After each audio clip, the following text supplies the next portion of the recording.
Saudi আরবে যে ভাতের যে এত স্বাদ, আমি যদি সৌদি আরবে না আসতো আমি কখনোই মানে বুঝতো নি যে এমন মানে ভাতের স্বাদ কিরকম।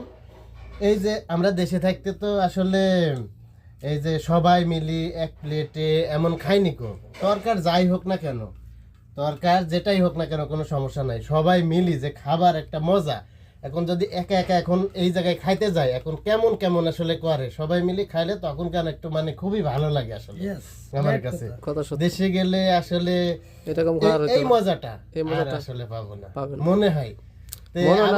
আবারও না আসলে নাই সৌদি আরব, তো যদি এমন ভাবে খাইতে চান অবশ্যই তাড়াতাড়ি চলে আসেন সৌদি আরব। বিশাল লাগান তাড়াতাড়ি, আবারও না আসলে নাই, আবার না আসলে নাই।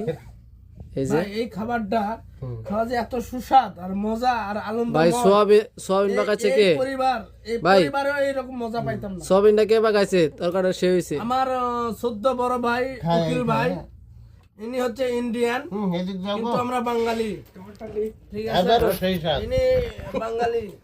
আর আমারটা বলে নিব কইতাছে, কয়তো ওটা নেই। ভিডিও ধরো। আচ্ছা ঠিক আছে, সমস্যা নেই। আবারও না আসলে নাই। তো যে তুমি যে ক্যামেরা ধরছো, ক্যামেরা যে উঠতে পারোনি, তো তুমি রাগ করলা? না ভাই, আমি রাগ করি নাই।